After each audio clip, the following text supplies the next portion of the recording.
방 안에서 나오지 않는다라고 하는 그 자체를 조금 이상하고 괴기하게 생각한다고 해야 되나? 사람들이랑 있을 때 지친다, 힘겹다라고 하는? 근데 그런 한편으로는 완전 단절되고 싶지 않은 그런 마음들? 나를 누군가 이해해줬으면 좋겠는? 나를 알아채줬으면 좋겠는 그런 마음들. 사람 다 누구나 그냥 갖고 있는 거 아닐까. 처음에 은둔 생활을 시작했을 때는 창문도 닫았고 정말로 바깥이랑 소통을 안 했어요. 한번 못 견뎌가지고 이제 밖을 나간 적이 있어요. 집 앞에 이렇게 개천이 있는데 제가 분명히 은둔 시작할 때는 녹음이 무성한 그런 풍경이었거든요. 이제 단풍 다 떨어져 있고 막 가지만 남아 있고 막 찬바람 막 쌩쌩 불고 막 그냥 눈물이 그냥 주룩 나더라고요. 이렇게 시시각각 변하는데 나만 멈춰 있구나, 그냥 그런 생각했던 것 같아요. 이렇게 살면은 안 되겠다 싶어서 이제 조금씩 이제 벽이 무너지는 느낌이 들더라고요. 사람들과 완전 고립되어 있는 상태로 살 수는 없다고 생각도 들고, 사람들이 어느 정도 들어와야 내가 받아들일 수 있는 경험이나 정보들도 많아지는구나. 사람들이랑 함께 해야 된다는 게 도망가지 않고 해결 방법인 것 같습니다.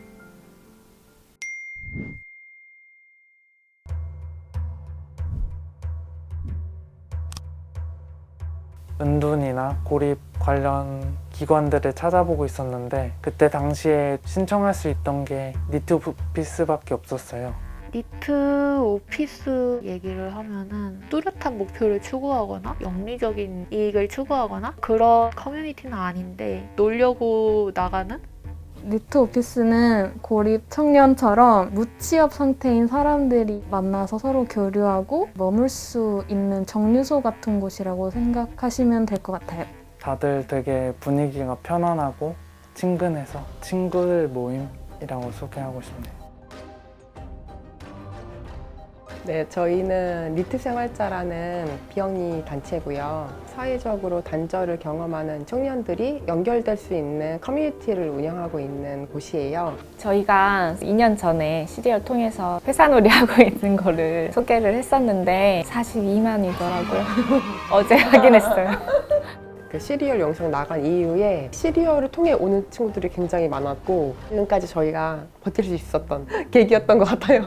그래서 이번에도 기대하면서 다시 또 2년을 지금까지 한 800명 정도 되는 청년들이 같이 참여를 한 것 같아요. 참여하는 사람들은 많은데 뭔가 사람들이랑 연결되는 게 쉽지 않은 또 청년들이 있는 것 같다라는 거를 발견을 하게 됐거든요. 고립의 좀 기간이 길거나 이제 관계망들이 굉장히 취약했던 친구들은 또 니트 컴퍼니라는 그 회사 놀이로는 해소가 안 되는 부분들이 또 많이 보이더라고요. 오프라인으로 모여서 같이 시간을 보내면서 관계망을 쌓아가는 게 좋겠다라는 취지의 니트 오피스라는 이제 프로그램을 운영하게 됐어요. 각자 돌아가면서 원하는 주제의 이야기를 나누는 시간을 가지고 있고 또 하루는 다양한 좀 액티비티 활동들을 진행하고 있어요. 제가 들어왔던 음악 일대기랑 오늘 어떤 음악을 들었을 때 있었던 일에 대해서 나눠봤습니다. 하고 싶은 목표를 정하고 같이 사람들끼리 모여서 바깥에서 할 수 있는 활동들을 하고요. 세운 목표는 체중 늘리는 거랑 이제 운동 꾸준히 하기인데 아직까지는 잘 하고 있어요. 그리고 남산에도 올라가서 같이 밥도 먹고 카페도 가고 그렇게 같이 걷고 말하고 그러고 지냈습니다. 없었으면요? 사람을 만날 기회가 많이 없었을 것 같아요. 식사를 같이 하는 것도 되게 걱정도 되고 식사를 하면서 정말 밥만 먹으면 안 되고 스몰 토크도 해야 되는데 그런 부분이 좀 관계 맺기에 조금씩 연습을 하고 있는 것 같고요. 스몰 토크부터 시작해서 그 사람들하고 이제 같이 걸을 때는 그 걸음 속도는 어느 정도로 맞춰야 되는지, 이야기를 듣는 타이밍은 어떻고 꺼낼 때는 어느 정도의 공백을 두면 좋은지 막 그런 거 막 혼자 연구하고 막 그랬던 것 같아요. 스몰 토크가 제일 어려운 것 같아요. 어떤 사람이랑 친해지려면 나의 그런 시덥잖음과 저 사람의 시덥잖음이 이게 코드가 맞아야 된다는 거예요. 근데 저는 그 시덥잖은 얘기를 어떻게 해야 되는지 모르겠더라고요. 니트 오피스인데 이제 밥을 다 같이 먹고 거기서 이제 다지님이 갑자기 그 친환경 칫솔 얘기를 하시는 거예요. 갑자기? 너무 뜬금이 없는데? 사람들이 진짜 그걸 막 진지하게 막 들어주는 거예요. 그 아무 상황도 없는 그 친환경 칫솔 얘기를. 아, 스몰 토크는 저렇게 하는 거구나 생각하고 이제 그걸 주의 깊게 하나하나 들었던 기억이 나요. 나무 심으러 가고 다들 표정이 안 좋아요. 거기서도 표정이 안 좋은데 난 그래도 끝나고 돌아오면 뿌듯해하겠지 막 이렇게 생각했거든요. 근데 솔직히 좋았다고 말 못하겠어요. 이렇게 대답을 하는 거예요. 그래서 실망이 마음에 드는. 굉장히 많은 프로그램들을 짜놨는데 사람들의 반응이 항상 별로 없는 거예요. 저희가 되게 자주 했던 얘기가 뭐가 잘못된 걸까? 설계를 잘못한 걸까? 우리만 제일 신났어. 저한테 외로움이라는 건 너무 자기 자신 안에 빠져드는 상태인 것 같아요. 결국엔 인간은 왜 못 사는 걸까 이런 철학적인 질문? 뭔가 쓸데없는 생각을 많이 하게 되거든요. 뭔가 집 밖으로 나를 꺼내줄 게 필요했거든요. 방 안에만 갇혀 있으면은 똑같은 생각이 계속해서 맴돌거든요. 제가 그런 공허 같은 게 찾아올 때마다 오픈 채팅방을 막 뒤적거렸어요. 뭔가 소통하고 있다는 느낌을 받고 싶어서 카카오톡에서 우울 관련 주제 오픈 채팅방이라고, 현실에서 사람을 마주할 용기는 없고 그래서 많이 하게 된 것 같아요. 그 오픈 채팅방에 들어가면 버튼 하나로 끝나는 관계거든요. 뭔가 대화를 해봤는데 내가 마음에 안 들어. 그럼 나가. 저 사람 아니면 강퇴. 이렇게 하면 그냥 딱 끝나는 거거든요. 이 외로움을 달랠 방법이 없으니까 계속 그러고 있는 거예요. 그걸 하고 있는 내가 너무 한심하고. 거울을 보면서 내 외모를 탓하기도 하고 뭔가 특출난 능력이 없는 나 자신을 또 탓하고 자신을 싫어했던 것 같아요. 그래서 남들도 그러지 않을까라고 생각했던 것 같네요. 은둔을 선택한 순간부터 사회에서 요구하는 사람에서 이미 저는 탈락한 사람이거든요. 그래서 나는 이미 글렀다. 나는 이미 틀렸다. 저희가 다양한 스펙트럼의 무업 상태에 있는 청년들을 만나잖아요. 자기를 닫고 숨고 내적으로도 자기 파괴적인 그런 게 많아지는 것 같아요. 그 방이라는 작은 공간이나 아니면 집이라는 공간이 자기한테는 가장 안전한 곳이었을 테니까 자기를 보호하기 위한 어떤 하나의 방법이고 방편이었을 수도 있겠다. 한 사건을 좀 이야기를 하면은 한 친구가 또 이 오피스라는 모임 안에서도 또 갈등이 이제 생기는 거예요.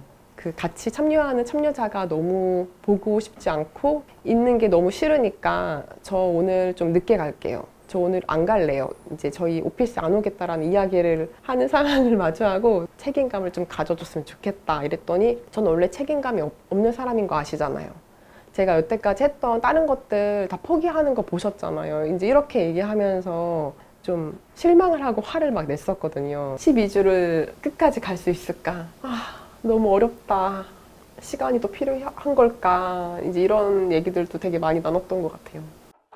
제가 좀 많이 고문을 하긴 했죠. 다른 사람한테 이제 조언을 구했어요. 어떻게 될지 모르겠다고. 난 그 사람 생각할 때마다 너무 화가 난다고. 그 사람이 그렇게 행동하는 거는 그 사람 잘못이 맞대요. 근데 그걸 보고 화를 내는 거는 그건 제 잘못이래요. 근데 들어보니까 맞는 말이더라고요. 그런 깨달음 같은 걸 느끼니까 화가 훨씬 줄어들더라고요. 세상에는 나보다 지혜로운 사람이 정말 많구나. 되게 조언 구할 때가 참 많아가지고 그게 참 고마운 것 같아요. 이제 은둔 다시 할까 그런 생각도 했었어요. 그냥 어느 게 더 괴로운 건지 이제 계산기를 두드려 봤던 것 같아요. 그냥 좋은 사람들한테 더 집중하기로 했어요. 뭔가 그런 마음에 안 드는 사람들, 굳이 이 사람들을 신경 쓸 필요가 있나 싶더라고요. 팀장님 만나면 좀 어떤 이야기 해주고 싶어요? 제가 난해한 짓을 좀 해서 좀 머리를 아프게 한 부분에 대해서 죄송하다는 말을 하고 싶어요. 근데 제대로 사과를 못 했는데. 그 사람들이랑 관계를 맺는 게 너무 어려운데도 또 여기 오면 사람이 있다라는 거를 뻔히 아는데 누군가는 1시간, 2시간씩 걸려서 저 멀리서도 오고 완전 단절되고 싶지 않은 그런 마음들, 나를 누군가 이해해줬으면 좋겠는, 서로 알아채주길 바라는 그런 마음인 것 같다라는 생각이 드는 것 같아요. 니트오피스의 그런 전반적인 분위기 보면은 실수해도 괜찮은 환경들이 참 고마운 것 같아요. 사람들이 받아주겠다 그런 안전함에 대한 그런 확신 같은 게 있거든요. 재활이 되고 있는 것 같아요. 나도 다시 해볼 수 있고 내가 했던 경험들이 그렇게 이상한 게 아니었고 나도 이제 유별난 사람이 아니구나. 사회에서 수용될 수 있구나. 그런 생각이 들었어요. 진짜 힘들게 이력서 준비하고 편의점 면접을 보러 갔는데 나보고 이력서 보고 나 보고 예 알았어요. 이력서는 어디다가 던지더라고요. 물류센터 상하차나 뭐 막노동 뭐 그런 것까지 그 3개월을 넘긴 게 없었어요. 일 어설프게 막 실수하고 있으면은 너 어디서 왔어? 야 걔네들은 뭐 이런 애를 보네 막 하면서 진짜 어디 숨고 싶더라고요. 회사에 갈 수 있는 사람이 될까? 뭐가 크게 달라질까라는 그런 생각을 계속 이제 저희도 운영하면서 드는 생각인 것 같아요. 어쨌든 일반적인 회사는 가기 어렵겠죠. 그거에 꼭 맞는 사람이 되지 않는 이상은 어려운 부분들이 계속 숙제로 있겠죠. 동물들을 바라보면 괴롭힘 당하는 무리도 있고 인간도 동물이고 어떤 한 사람이 고립되고 좀 배척당하고 자연스럽다고 느끼는데 제가 느끼는 사회는 자본주의 사회잖아요. 거대해서 잡아먹힐 것 같은 그런 두려움을 느낄 때도 있어요. 아직도 저는 사회가 그렇게 따뜻하다고는 사실 못 느끼거든요. 그냥 따뜻한 사람 있는 거지 사회가 따뜻하다고 느끼진 않거든요. 불과 몇 년 전까지만 해도 은둔 청년에 대한 통계치 자체가 없었거든요. 근데 몇 년 지나니까 갑자기 37만 명이래. 근데 제가 다녀본 채팅방 인원수를 다 합쳐도 그거의 10분의 1도 안 되거든요. 그런 사람들이 진짜 얼마나 많을지 상상하면 좀 무서울 정도예요. 히키코모리가 그렇게 유쾌한 상태는 아니잖아요. 불행의 씨앗들이 막 여기저기에 막 감춰져 있다는 거잖아요. 방 안에서 나오지 않는다라고 하는 그 자체를 조금 이상하고 괴기하게 생각한다고 해야 되나? 좀 완전 다른 사람이나 존재로 생각하는 부분이 사회적으로 좀 있지 않나. 이렇게 하면 정상이고 이렇게 하면 정상이 아니야 라고 하는 것 자체는 개인한테는 적용하면 너무 위험해지겠다라는 생각이 드는 것 같고, 정상이라는 거는 사람들이 속해 있는 그 커뮤니티에 적용이 돼야 되는 것 같아요. 내가 일을 못하는 상황이 됐는데 고립된 채 죽어도 죽은지 모르지 않는 그런 사회가 작동을 하고 있는지에 초점을 맞추고 바라봐야 되는 게 아닌가, 그런 생각이 좀 들었던 것 같아요.